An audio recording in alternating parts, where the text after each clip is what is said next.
이번 주 시청자 광장에서는 한 주 동안 방송된 채널A 프로그램에 대한 시청자들의 소중한 의견을 전달해 드립니다. 명장면 TV 속으로에서는 반려견과 특별한 경험을 하며 알콩달콩한 하루를 만들어가는 개밥 주는 남자를 담았습니다.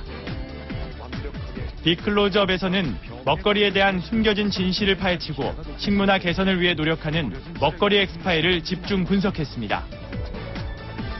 문화톡 TV가 보인다에서는 획일화된 대중문화계의 실태를 짚어보고 다양성을 회복하기 위한 방법에 대해 이야기 나눠봅니다. 안녕하십니까. 채널A 시청자마당입니다. 지난 26일 방송통신심의위원회가 4.13 총선을 앞두고 강화된 선거 관련 여론조사 보도 기준을 발표했습니다. 네. 기존에는 조사 의뢰자, 조사 대상, 조사기관, 단체명 등 8가지 항목만 고지하면 됐는데요. 달라진 보도 기준에 따르면 앞으로 방송사가 최초 보도하는 여론조사의 경우 표본의 크기와 조사 지역 등을 추가로 고지해야 합니다. 네, 시청자들이 여론조사 결과의 신뢰도를 스스로 판단할 수 있도록 충분한 정보를 제공해 보도의 공정성과 객관성을 제고하기 위함인데요. 저희 채널A도 규정을 준수해서 신뢰성 있는 보도를 하도록 노력하겠습니다. 네. 그럼 오늘의 첫 순서 시작하겠습니다. 한 주간 채널A 프로그램을 보신 여러분의 다양한 의견을 전해드리는 시청자 광장입니다. 김태관 아나운서. 네, 지난 한 주도 채널A에서는 다양한 프로그램들이 방송됐는데요. 콩팥병의 모든 것을 알아본 나는 몸신이다부터 겨울철 별미, 과메기의 유통 실태를 추적한 먹거리 엑스파일까지 채널A 프로그램에 대한 여러분의 다양한 시청 소감 지금부터 시작합니다.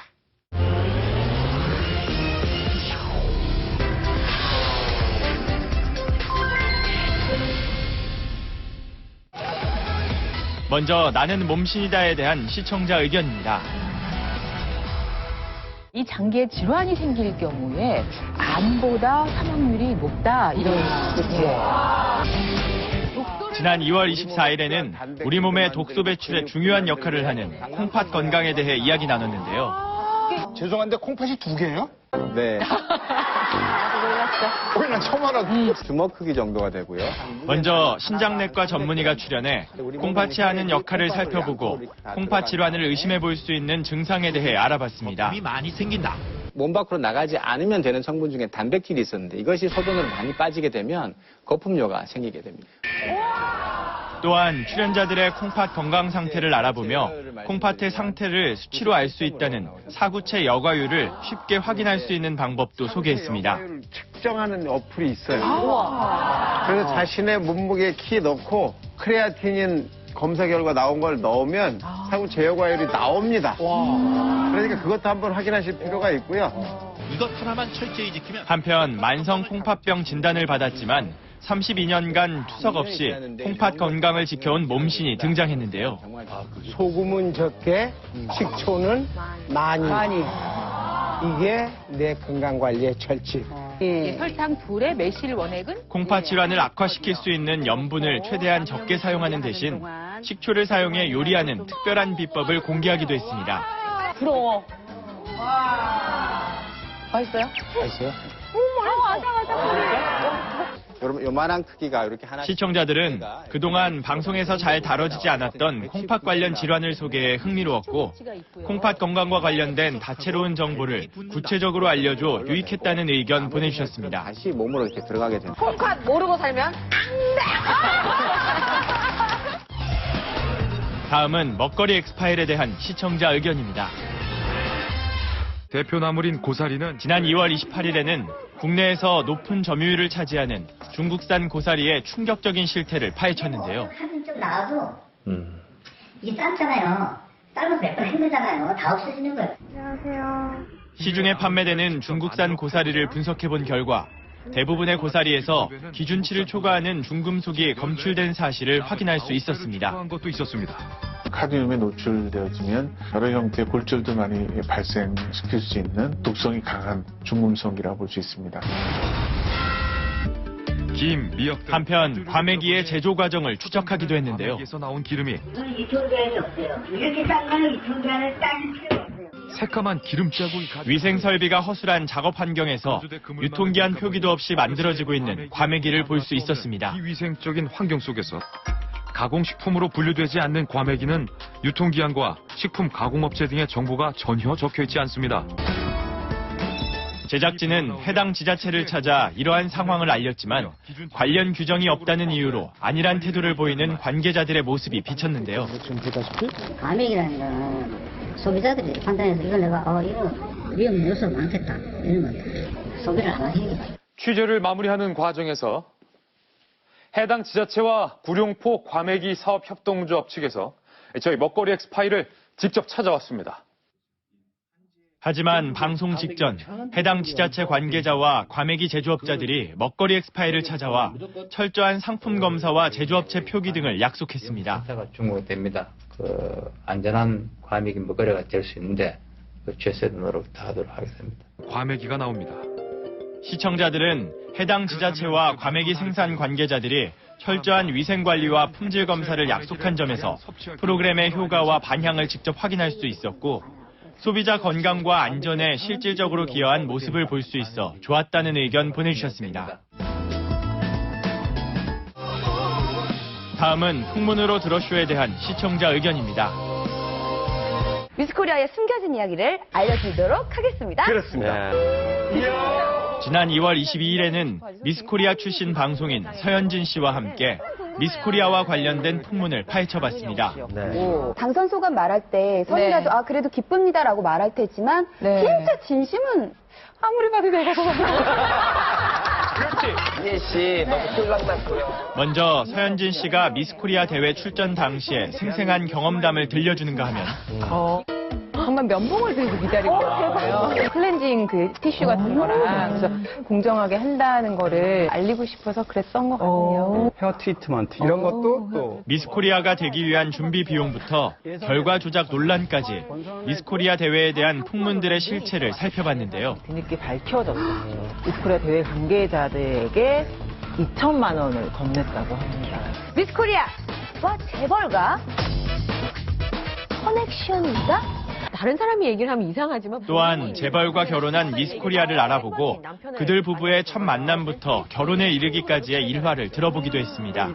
정 회장한테 눈에 쏙 들고 그때가 이혜정 씨한테는 원더랜드였네요. 많은 여성분들의 워너비시죠. 레전드 영상이라고 그래서 뿐만 아니라 세계 미인 대회에서 입상한 미스코리아 출신 배우 이한희 씨를 둘러싼 논란에 대해 이야기 나누는 시간을 가졌는데요. 베지테리언인데 페이크를 이렇게 썰어서 입에 넣는 장면이 이제 방송이 탔던 게 채식주의자 오히려 코스프레하고 있는 거 아니냐라고 논란이 있었는데 자꾸 그러고 부상한 우리. 네. 저는 이제 진짜 궁금한 방송이 나간 후 출연자들이 무분별하게 외래어를 남발할 뿐 아니라 우리말로 사용할 수 있는 부분까지 외래어로 표기한 자막이 많아 보기 불편했다는 지적 보내주셨습니다. 이거 푼 거예요? 커뮤니케이션에서 푼 거예요. 다음은 아침경제 골든타임에 대한 시청자 의견입니다. 더불어민주당의 1차 컷오프 판도라 상자가 드디어 열렸습니다. 친노 패권제의 색깔을 좀 빼기. 지난 2월 25일에는 더불어민주당이 1차 공천배제 대상 의원을 발표한 소식을 전하며 해당 의원들의 향후 거취에 대해 이야기 나눴는데요. 이제 국민의당 쪽에서 모셔가는 스타일 가능성이 좀 있죠. 예, 홈콕의 운영자인 오늘 주식회사 공간의 김철민 대표 모시고 저렴하게 내 집 단장할 수 있는 방법 알아보겠습니다. 어서 오세요. 안녕하세요. 안녕하세요. 견적을 사실 여러 군데. 한편 한 실내장식 업체 관계자가 출연해 공사비가 업체마다 다른 이유와 공사 의뢰 시 소비자들이 유의해야 할 점을 짚어주기도 했습니다.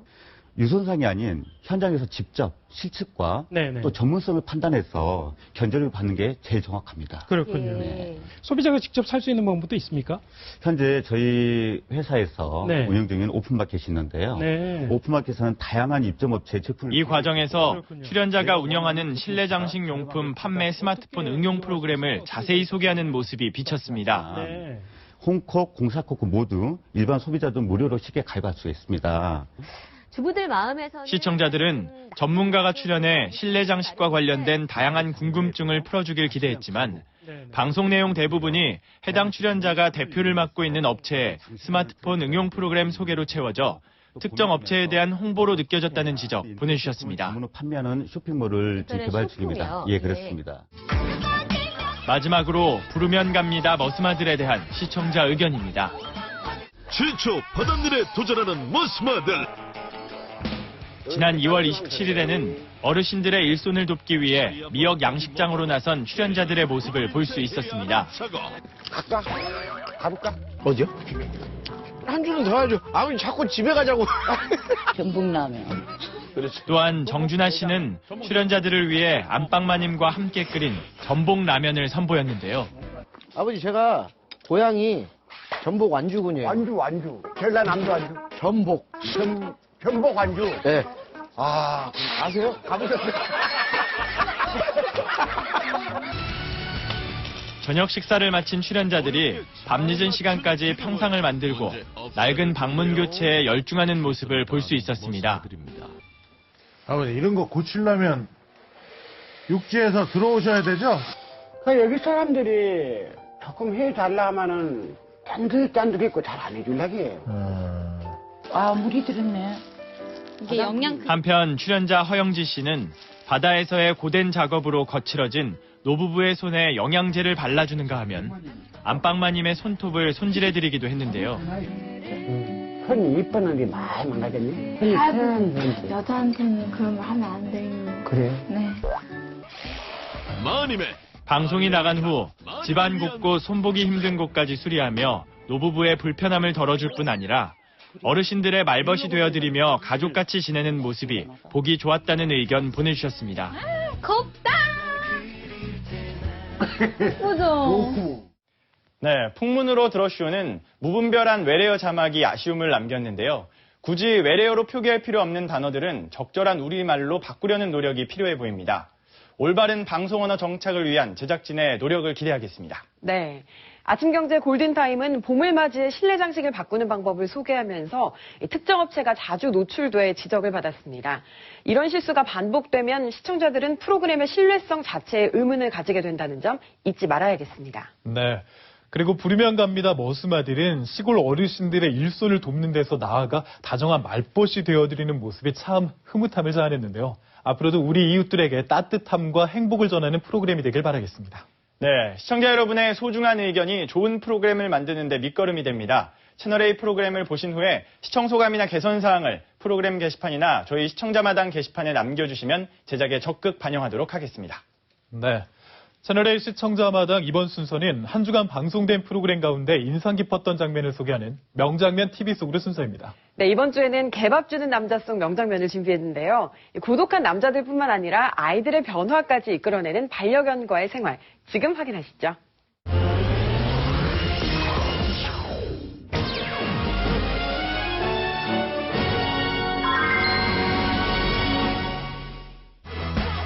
외로운 남자와 반려견의 좌충우돌 동거 이야기 개밥 주는 남자. 주병진 씨와 음악 감상에 나선 대중서. 삼둥이 취향에 맞는 음악을 과연 찾을 수 있을까요? 샹송 어때? 싸우지 마. 대야, 정아, 소야.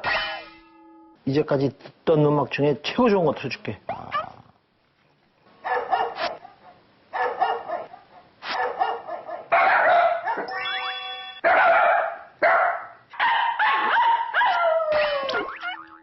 너 이상한 소리 낸다. 아유, 이건 뭐야? 늑대야?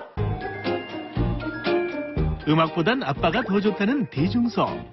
이런 삼둥이들을 위해 주병진 씨가 색다른 휴식 시간을 준비했다고 하는데요. 한번 해보자. 생애 첫 사우나를 앞둔 우리 삼둥이들. 좀 긴장한 것 같은데 잘할 수 있을까요? 사우나에서 일하는 사람 아니야.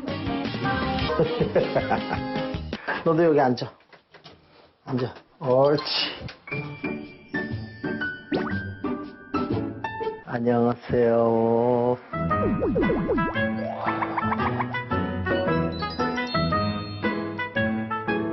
더웠어? 땀났어?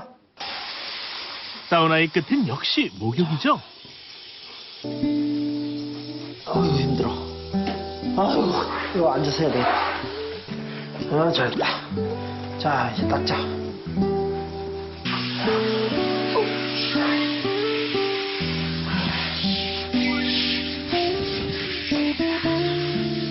자, 수고했어요. 옳지. 아유,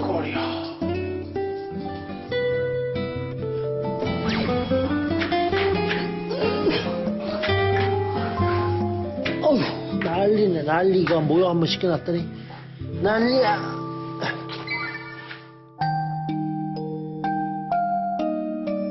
주병진 씨 덕분에 행복한 하루를 보낸 우리 삼둥이들.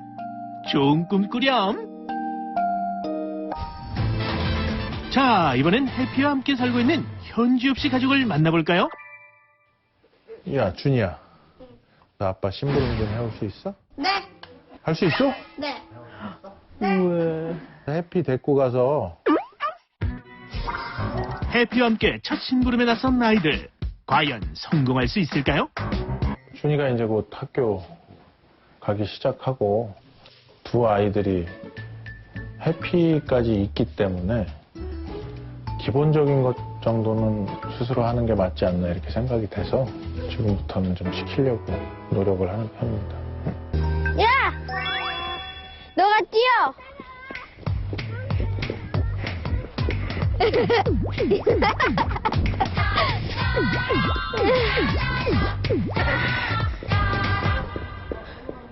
햇볕 스컬레이터다! 드드든 웃자. 나 무서워.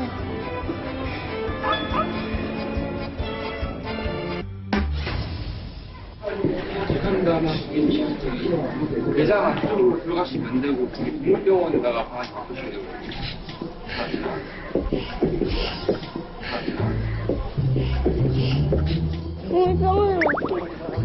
동물병 하면 아무기에는 저기 자, 예, 해피.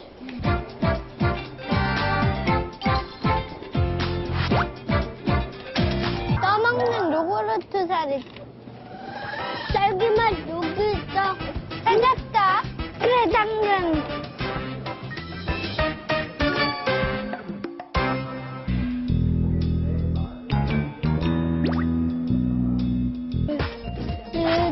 야, 영임 있는 거잖아. 생닭. 아, 그럼 몇 개 샀나? 생닭 샀고, 해피갈림 샀고, 배변패드, 당근, 더 맞는 것. 22,150원이에요. 응. 11,320원이고요.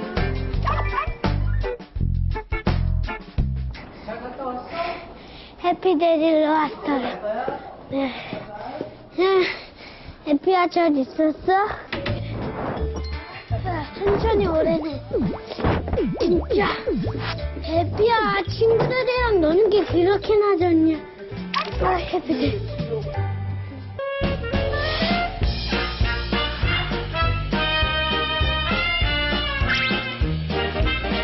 애들이 당황하지 않을까 사실 그런 걱정이 있었는데 너무 기분 좋고 신나 했던 것 같아요. 그래서 더 좋았던 것 같고.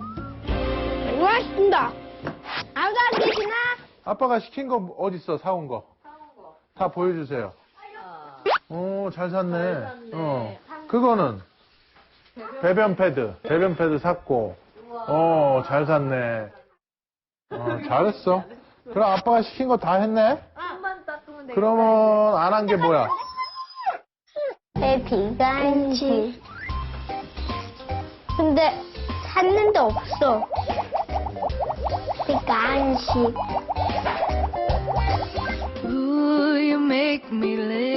새로운 경험을 함께하며 훌쩍 성장한 아이들과 해피. 이젠 가족이란 이름 아래 서로에게 없어서는 안 될 소중한 존재가 되었는데요.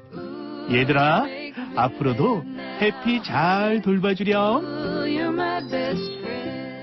네, 강아지들과 함께 사우나를 즐기고 목욕을 시키는 주병진 씨의 분주한 모습이 웃음을 자아내는데요.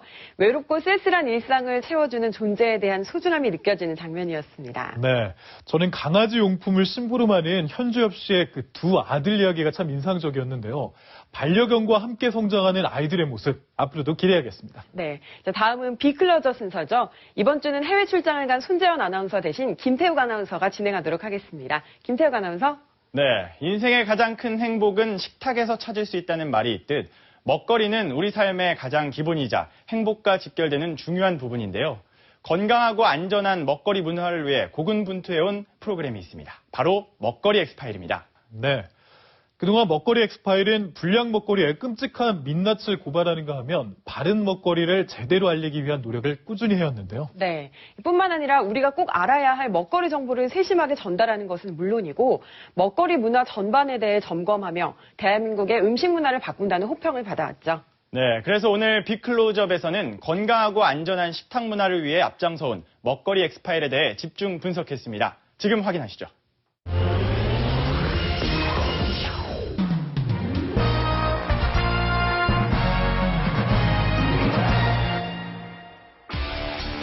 안전한 먹거리에 대한 관심이 높은 요즘, 먹거리 속에 숨겨진 문제점을 고발하고 바른 먹거리를 찾는 프로그램이 있습니다. 착하고 정직한 먹거리를 위한 지침서, 먹거리 엑스파일입니다. 연어에 숨겨진 충격적인 진실. 저희 먹거리 엑스파일이 취재했습니다. 마지막으로 연어 회가 매주 일요일 밤 9시 40분에 방송되는 먹거리 엑스파일은 소비자들이 무심코 먹거나 당연시 여겼던 먹거리의 안전성을 철저히 검증하고 숨겨진 진실을 낱낱이 파헤침으로써 소비자들의 권리를 바로 세우기 위해 노력하는 탐사 고발 프로그램인데요. 이미지죠, 이미지. 이렇게 들어가면 설렁탕 진국이 나오는 거예요. 쉽게 만드는 거예요. 간단하네. 먹거리 엑스파일은요, 탐사 보도 프로그램인데 특이하게 먹거리, 식재료와 식당 위생, 이 먹거리 전반에 대한 영역을 집중적으로 심층 탐사하는 매우 좋은 교양 프로그램이라고 볼 수 있습니다. 사실 여기 썩었다고 그러니까는 승질 나잖아요. 이게 썩은 게 어디 갔냐고. 파츠를 갈아 납품하게 된 먹거리 엑스파일은 먹거리와 관련된 불법과 편법의 실태를 현장 밀착 취재해 시청자들에게 적나라하게 공개하고 있는데요. 연탄을 피우면요, 그 가스는 사람이 쓸 수 있어요. 근데 이 버릇이 그 냄새에 복해가지고 저절로 찢어집니다. 착한 한과 후보 정순자, 신진명 모자입니다. 이뿐만 아니라 좋은 재료에 정성을 담아 음식을 만드는 착한 식당을 소개해 올바른 음식을 만드는 이들의 정직함을 전하는 동시에 먹거리에 대한 원칙을 보여준다는 점에서 호평을 받고 있습니다.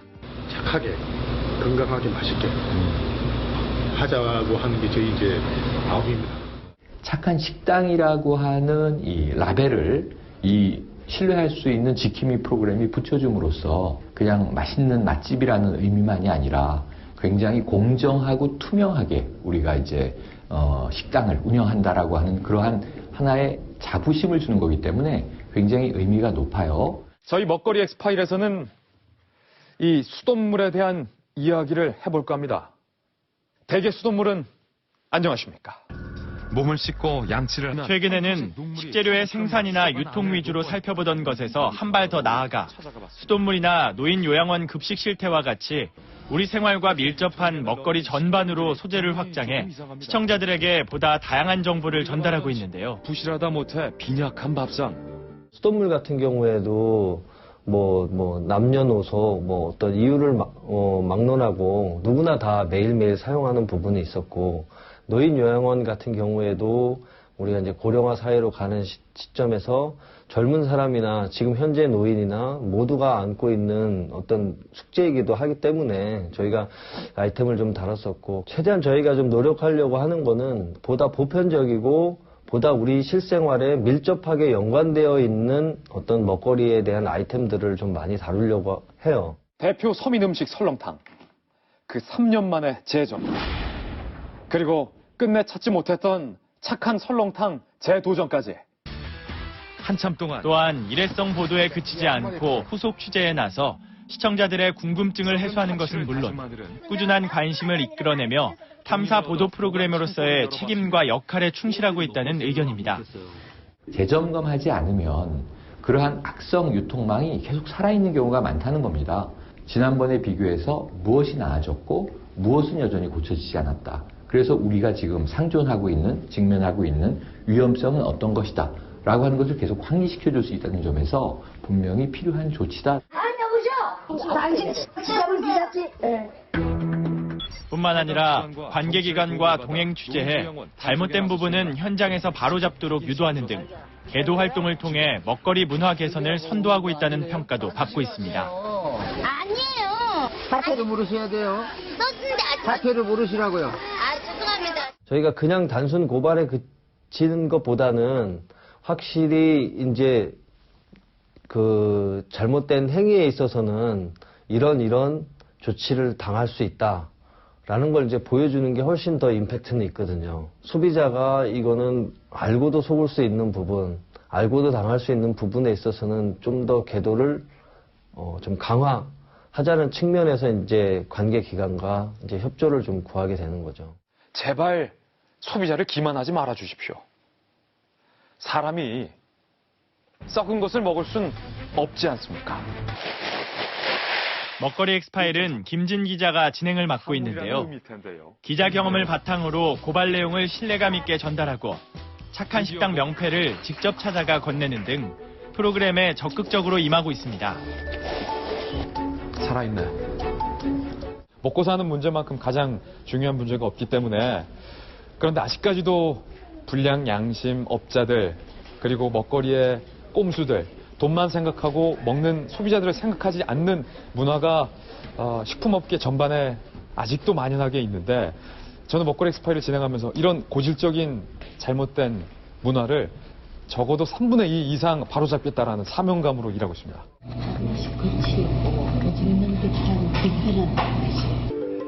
그러나 착한 식당 검증 과정에서 검증단의 주관적인 의견에 의존하는 경향이 있어 아쉽다는 지적이 있는데요.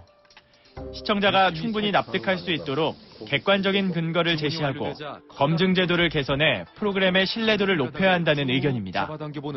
기준이나 판정단의 평가가 조금은 모호하거나 불공정하다고 느끼면 이거는 이 먹거리 엑스파일이라는 프로그램 전체가 지금까지 해온 나름의 성과에 먹칠을 하는 이제 일이 될 수도 있습니다. 그래서 지금보다도 더 높은 기준을 엄격하고 엄정하게 또 검증된 판정단에 의해서 판정할 수 있도록 하는 과정은 정말 앞으로 더 노력을 기울여야 할 대목이라고 지적드리고 싶습니다. 현장에서 이제 이루어지는 어떤 검증 과정에 있어서는 저희가 촬영 이후에 다시 한번 검증을 해서 편집을 해서 이제 방송을 하거든요. 근데 그 과정을 이제 시간 관계상 좀 다 담아낼 수 없다는 것이 좀 아쉬운 부분이기도 하고요. 최대한 객관성을 좀 유지하려고 노력하고 있습니다. 또한 불량 먹거리에 대한 고발에만 그칠 뿐 이와 관련한 개선 방향이나 대안 제시가 부족해 아쉽다는 목소리도 있는데요. 구체적인 대안을 제시하기 위해 노력하는 자세가 필요하다는 의견입니다. 대부분의 우리가 고발은 그 만드는 사람, 판매하는 사람의 양심에 달린 문제들이 굉장히 많아요. 그래서 그런 부분에 기댈 수밖에 없기 때문에 사실 우리가 어떻게 하라라고 이렇게 대안을 제시하기에는 사실 좀 무리가 있는 부분도 있거든요. 사안에 따라서는 좀 더 적극적인 대안을 제시할 수 있도록 저희도 계속 고민하고 좀 노력하겠습니다. 저희 먹거리 엑스파일에서는 좋은 먹거리를 선택하기 위한 크고 작은 캠페인도 진행했습니다. 인공 조미료의 마지막으로 시청자의 관심과 동참을 이끌어내며 호평받았던 음식문화 개선 캠페인을 이어나가 건전한 음식문화 발전에 이바지해주길 바란다는 제언입니다. 업자들의 원천적인 문제를 차단하고 바꾸는 캠페인, 감시 모니터링에 대한 캠페인도 필요하지만 또 때로는 우리의 식습관을 바꿔야 되는 것 아닌가 하는 캠페인 등 굉장히 다방면에서 먹거리 엑스파일이 우리 사회에 좋은 영향을 줄 수 있는 캠페인의 여지는 많습니다. 적절한 캠페인을 적절한 시기마다 적절하게 이제 구사한다면 먹거리 엑스파일이 사회의 어떤 변화를 주도할 수 있는 정말 훌륭한 계몽 프로그램으로 자리매김을 할 수도 있겠다 이런 생각을 해봅니다. 작년에 잔반 재사용 예방 캠페인을 저희가 좀 더 적극적으로 좀 하고 싶었고 그리고 또 각 시도 군에서 또 참여 의사도 많이 밝혔었는데 아직은 좀 아쉬운 부분이 좀 있어요. 그래서 올해는 그런 부분도 좀 더 이전에 했던 거지만 아직까지 조금 더 부족한 부분들을 좀 더 개선하고자 식문화를 개선할 수 있는 그런 방향으로 제작에 임하겠습니다. 먹거리의 생산부터 소비까지 불편한 진실을 낱낱이 고발하며 잘못된 음식 문화에 경종을 울리고 있는 먹거리 엑스파일. 앞으로도 대한민국의 건강한 먹거리를 위해 끊임없이 검증하고 대안을 제시하는 프로그램으로 발전하길 기대해봅니다. 정직한 먹거리가 자리 잡을 때까지 저희들은 끝까지 최선을 다하겠습니다. 네, 착한 식당을 검증할 때 특정인의 주관적인 견해나 모호한 평가 대신 좀 더 객관적인 기준이 필요해 보이는데요. 검증 과정의 공정성에 의문이 제기된다면 프로그램의 신뢰도에 문제가 될 수 있습니다. 객관적이고 공정한 검증 방법에 대한 고민이 필요해 보입니다. 네. 단순한 고발에 그치는 대신 해결 방안을 제시하며 시청자들의 참여까지 끌어내는 시도 역시 필요해 보이는데요. 먹거리 엑스파일이 식문화의 변화를 위해 한 단계 진화하려면 꼭 뒷받침되어야 할 부분이 아닌가 싶습니다. 네. 먹거리 엑스파일이 앞으로도 식탁에 건강한 변화를 일으키는 프로그램이 되길 바라겠습니다.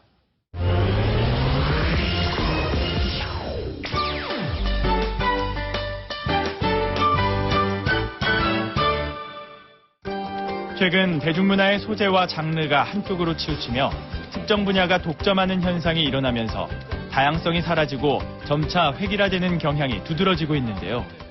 음원 순위 보면은 거의 1위부터 100위까지 대부분 다 아이돌이 차지하고 있더라고요. 설날 때 영화를 보러 갔었는데 검사회전밖에 없더라고요. 쿡방 먹방이나 육아 예능처럼 요즘 유행하는 것만 나오는 것 같더라고요.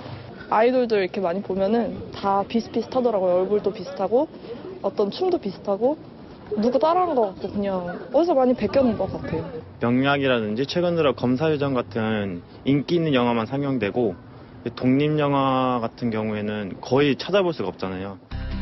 소수의 영화가 극장을 점령하는 스크린 독과점 문제와 어린 가수들이 장악한 가요계는 다양성이 실종된 대중문화계의 현재를 보여주는 대표적인 예라 볼 수 있는데요. 거대 자본이 추구하는 흥행성에만 초점을 맞추는 이러한 현상은 창작 환경을 위축시키고 대중의 선택권을 침해한다는 비판이 제기되고 있습니다. 오늘 문화톡 TV가 보인다에서는 획일화된 대중문화계의 실태를 짚어보고 다양성을 회복하기 위한 방법에 대해 이야기 나눠봅니다. 2001년 유네스코가 세계화로 인해 위협받는 각 나라의 문화적 고유성을 보호하기 위해 세계 문화 다양성 선언을 선포했는데요. 그 뒤로 문화 다양성 협약은 전 지구적 화두로 떠올랐습니다. 우리나라 역시 지난해부터 문화 다양성 보호와 증진에 관한 법률을 제정해 시행하고 있습니다. 네. 하지만 현재 우리 대중문화는 다양성이 실종되고 특정 분야의 독점 논란이 자주 일어나고 있는데요. 최근에는 한 편의 영화가 전국 상영관의 70%를 차지하며 스크린 독과점 논란을 불러일으키기도 했습니다. 이러한 스크린 독과점의 현황은 어떻습니까? 네, 사실 영화계의 스크린 독점 논란은 최근 한두 해 만의 일은 아닙니다. 네. 2006년도에도 영화 괴물이 개봉 당시에 전체 스크린 수의 40%에 달하는 620여 개의 스크린 수를 확보하면서 화제가 됐는데요. 네. 개봉 전부터 영화제가, 그러니까 해외 영화제를 통해서 호평을 받은 것이 이제 영화에 대한 관심으로 이어지면서 역대 최다 스크린 수 확보라는 기록으로 이어진 것이 이제 스크린 독과점 논란을 불러일으켰습니다. 네. 이런 논란이 이제 2012년도에 좀 더 본격화됐는데요. 한 해 최초로 이제 도둑들과 광해의 왕이 된 남자가 이제 1000만 관객을 돌파했는데요. 이렇게 두 편이 동시에 1000만 관객 돌파 기록을 세웠음에도 불구하고 두 편 모두 이제 1000개 이상의 스크린 수를 확보를 하면서 만들어진 흥행이 아닌가라는 비판의 목소리가 높아졌습니다. 네. 2014년도에는 이러한 문제가 더 심각해졌는데요. 네. 그해 개봉한 영화 중에서 개봉 당시에 1000개 이상의 상영관을 확보한 영화가 무려 10편이나 되면서 그 전년 대비 2배나 급증한 수치를 보였습니다. 네. 더욱이 그해 역대 최다 관객 돌파 기록을 세운 영화 명량이 전체 스크린 수의 절반 이상을 차지하면서 스크린 독과점 논란을 더욱 부채질했죠. 네. 그리고 이러한 논란이 올해 검사 외전의 사례에서 더욱 극단적이 됐는데요. 앞서 말씀하셨듯 상영 점유율 70% 이상을 기록하는가 하면 한 극장에서는 이제 다른 영화의 예매 관객을 취소시키면서까지 검사 외전을 상영하는 이른바 관 바꿔치기 사건까지 일어나면서 이러한 독과점 논란이 더욱 심각해졌습니다. 네, 스크린 독과점에 대한 비판이 개선으로 이어지기는커녕 해가 갈수록 심해지고 있다는 점에서 그 문제의 심각성이 더욱 두드러지는 건데요. 이러한 현상의 근본적인 배경은 무엇인가요? 네, 무엇보다 대기업이 이제 제작에서부터 투자 배급 그리고 상영관까지 장악하고 있는 국내 영화계의 특수한 현실이 자리를 하고 있는데요. 국내 최대의 대형 제작사와 투자 배급사가 양대 멀티플렉스인 CGV와 롯데 시네마까지 장악을 하고 있습니다. 이들은 이러한 수직 계열화 전략을 통해서 자사가 제작하고 투자 배급하는 영화를 다시 자사의 상영관에서 상영을 하면서 이른바 이제 이익을 극대화를 하고 있는데요. 이러한 자사 자사 밀어주기 행태가 너무나 심해진 나머지 2014년에는 공정거래위원회가 제재를 내리기도 했습니다. 하지만 그 제재의 내용을 보면은 과징금 부과 수준에 그친 데다가 해당 기업들의 반발로 이제 행정소송으로까지 다시 이어지면서 개선으로 이어지진 않았습니다. 네. 이런 상황에서 대기업들이 최근에는 이제 자사 밀어주기를 넘어서 거대 배급사의 영화를 밀어주는 이른바 대기업 카르텔이 형성을 하면서 스크린 독과점 논란을 더욱 심화시키고 있는 것입니다. 네.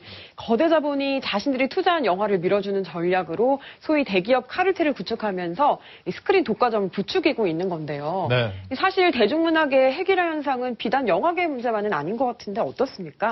네, 극장가에 이어서 방송가에서는 아이돌 지배 현상이 두드러지는데요. 네. 아이돌 음악이 이미 가요계를 점령한 지는 오래고요. 예능에서도 아이돌이 전문 예능인을 밀어내고 진행인으로 나서는 사례가 점점 많아지고 있습니다. 네.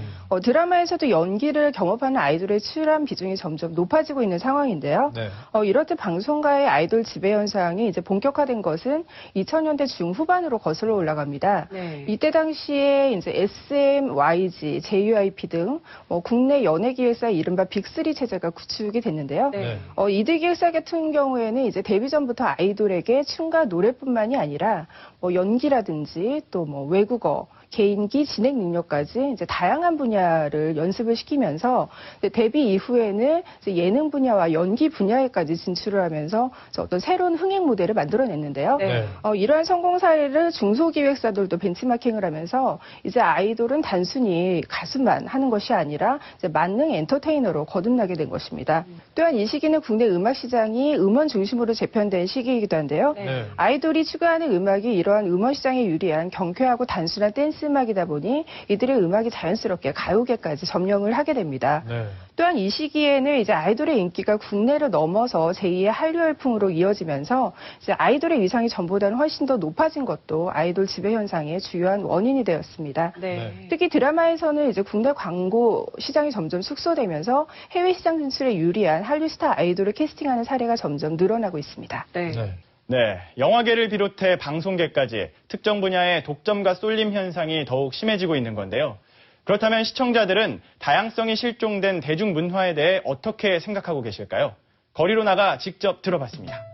영화 자체가 다 이제 검은 세력, 권력에 대한 비판적인 내용만 다루고 있는데 사회 분위기 때문인지 모르겠지만 다양성이 많이 떨어진 그런 한 가지 주제를 가진 영화만 나오고 있지 않나라는 생각이 좀 드네요. 예전 같은 경우에는 이렇게 트로트도 있고 발라드도 있고 전부 이렇게 또 어린 아이들이 하는 그런 락도 있고 여러 가지가 있었는데 요즘에는 전부 그 아이돌이 하는 그런 거밖에 없어요. 그래서 가요 프로그램은 전혀 듣질 않아요. 젊은 친구들은 좋아하겠죠. 근데 나이 든 사람들은 조금 별로인 것 같아요. 적정하게 섞여 있는 게 좋은 것 같아요. 대형 기획사들이든지 대형 회사에서 자본을 많이 하다 보니까 그쪽으로 한쪽으로 치우친 방향으로만 많이들 개발이 되고 컨텐츠가 만들어지는 것 같아요. 소형 독립영화라든지 여러 가지 다양성에 대해서 보고 싶은데 그게 조금 안타깝죠. 미디어의 영향인 것 같긴 한데요. 그러니까 좀 너무 한쪽으로만 이렇게 편향되는 것 같아서 별로 좋은 것 같진 않아요. 바람직하지 않은 것 같고요. 좀 이런 부분 좀 보완될 수 있는 제도적인 거 이런 게 있으면 참 좋을 것 같습니다. 네, 소재나 장르 등 대중문화의 다양성이 실종된 현실에 대해 우려하는 목소리가 줄을 이뤘는데요. 다양한 분야에서 신선한 소재와 얼굴을 보길 원한다는 의견도 있었습니다. 네. 특정 현상이 지배하며 점차 획일화되는 대중문화의 문제점, 구체적으로 어떤 것들이 있을까요? 네, 무엇보다 가장 큰 문제점은 문화계의 부익부, 빈익빈 현상이 심화되고 있다는 것입니다. 네. 거대 자본이 점령한 영화계에서 소규모의 다양성 영화들이 점점 설 자리를 잃어가고 있는 것인데요.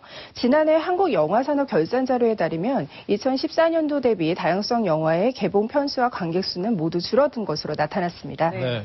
두 번째 문제점은 창작 환경의 위축입니다. 네. 대기업이 영화 제작에 참여하면서 시장의 외적 규모는 커졌지만 기획 단계에서부터 이제 대기업의 입맛에 맞도록 흥행성에 초점이 맞춰진 작품들만 살아남는 경향도 강해지고 있습니다. 네.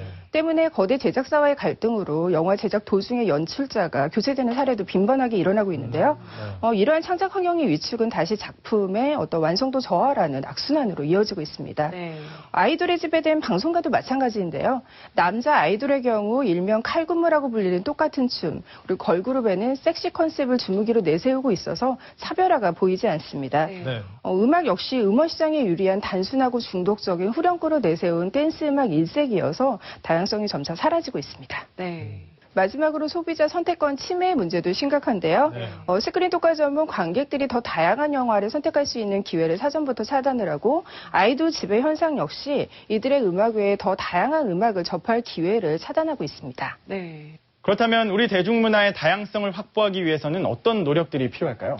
먼저 독점을 막아낼 수 있는 제도적인 지원이 가장 시급합니다. 자유시장 경제의 대표적 국가인 미국에서도 자본의 독과점을 저지하는 반트러스트 법을 실시하고 있는데요. 이 법에 따르면 헐리우드의 메이저 스튜디오가 극장 체인을 운영하는 일은 불가능합니다. 사실 그동안 국내에서도 스크린 독과점을 완화하기 위해서 영화진흥법 개정안이 몇 차례 발의된 바 있지만 매번 무효로 돌아갔습니다. 그러자 이제는 시민단체까지 나서고 있는데요. 지난달에는 참여연대를 비롯한 시민단체들이 영화관의 스크린 독점 방지를 명시한 영화 및 비디오물 진흥에 관한 법률 개정안 입법 청원안을 국회에 제출했습니다. 그만큼 최소한의 법적 보호장치가 절실한 상황인데요. 이러한 법제도 마련 이상으로 자율적인 정화도 중요합니다. 단순히 특정 한 분야의 노력만이 아니라 일반 시민사회 그리고 문화예술인, 지방자치단체, 지역 공공기관의 어떤 총체적인 연대가 필요한데요. 최근 시민들이 보고 싶은 영화를 상영하기 위해서 지방자치단체와 협력해서 상영관을 확보하거나 제작 단계에서부터 크라우드 펀딩으로 지원을 하는 이런 일들도 이제 좋은 사례가 될 수 있겠습니다. 오늘은 스크린 독과점과 가요계 쏠림 현상을 통해서 다양성이 사라진 대중문화에 대해서 이야기 나눠봤습니다. 대중문화 생태계에서 가장 중요한 것은 건강한 다양성일 텐데요. 문화란 바로 다양성을 기반으로 성장하기 때문이죠. 다양한 개인을 만족시키기 위해선 무엇보다도 여러 콘텐츠가 제공돼 소비될 수 있는 환경이 마련되어야 하는데요. 제도적 지원을 바탕으로 다양성이 확보된 양질의 대중문화를 접할 수 있는 기회가 점점 많아지길 바라겠습니다. 오늘 문화톡TV가 보인다는 김선영 대중문화평론가와 다양한 의견 나눠봤습니다. 감사합니다.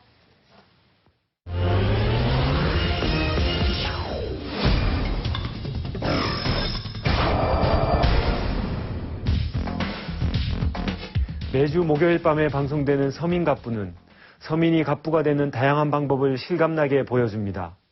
방문 판매, 생선 좌판, 시골 방앗간, 열쇠 전문가, 수제버거 등이 지난 5주 동안 부자가 된 서민갑부들의 수입원이었습니다. 서민갑부가 되는 방법은 이처럼 차이가 있는 듯하지만 서민갑부가 된 과정을 살펴보면 결국 같은 방법이라고 볼 수 있습니다. 서민갑부들은 부자가 되는 목표를 이루기 위해 누구보다 열심히 노력하고 고객이나 주위 사람들의 마음을 얻어 열광하는 팬으로 만드는 방법으로 서민갑부가 되었습니다. 서민갑부가 되기까지 그분들이 쏟은 열정은 감탄할 만합니다. 부를 이루어 생활의 윤택함을 추구하고자 하는 많은 시청자들에게 귀감이 되는 모습입니다. 서민갑부에는 서민갑부와 동일한 방법을 활용하고도 서민갑부가 되지 못하고 실패한 사람들의 사례는 나오지 않습니다. 우리 주위에는 서민갑부와 같이 열심히 노력하고 주위 사람들의 마음을 얻는 인물들이 많이 있지만 그분들의 대부분은 서민갑부가 아닙니다.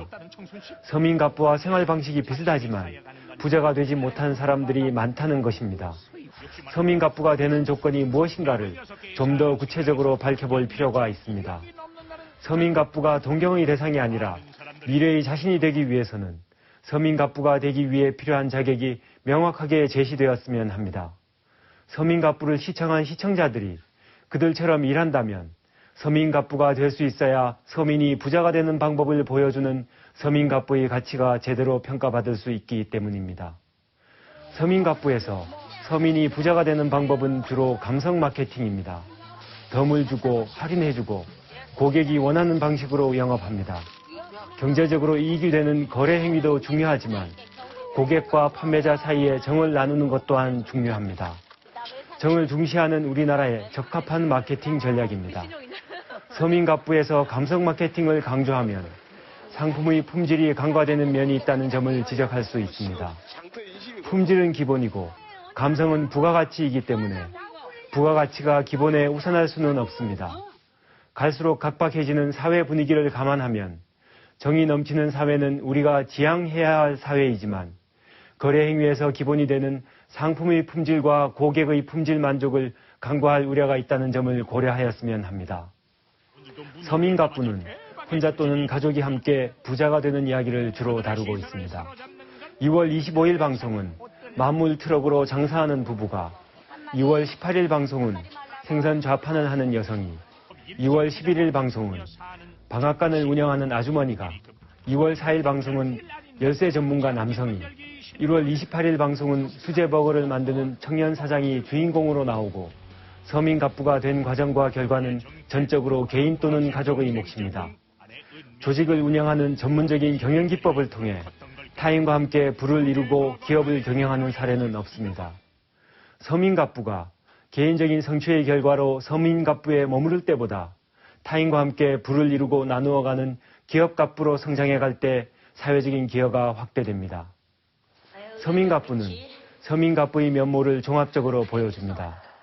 부자가 된 사람들의 대외 활동뿐만 아니라 사적인 영역까지도 보여줍니다. 프라이버시를 침해하는 경우도 발견됩니다. 개인적인 과거사, 사는 집, 가족, 재산 정도, 수입 규모 등이 여과 없이 방송됩니다. 서민갑부는 개인 생활도 공적인 영역에 속하는 공직자나 연예인이 아닙니다. 지금처럼 서민갑부와 관련된 많은 정보가 방송에서 소개되면 서민갑부가 범죄 대상이 될 확률이 높아질 수도 있습니다. 우리 국민들의 생활을 보면 개인정보 보안에 대해 취약한 점이 많습니다. 자신의 사생활을 지나치게 노출하여 위험을 자초하기도 합니다. 국민들이 그런 특성을 갖고 있다면 방송은 그런 특성을 감안하여 정보 보안에 유의할 수 있도록 했으면 합니다. 서민갑부는 부자가 되어 어떤 일을 하는가 보다 부자가 되려는 목표를 이루는 과정과 부자가 된 결과를 주로 다루고 있습니다.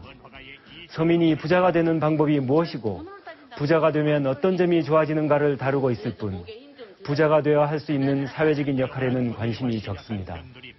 부자가 되는 것만으로 성취를 가늠할 수는 없습니다. 부자가 되는 것만을 인생의 목표로 삼기에는 인생에는 보다 다양한 측면이 있습니다. 부자가 진정한 부자로 인정받기 위해서는 축적한 부에 어울리는 사회적 공헌 활동을 보여주어야 합니다.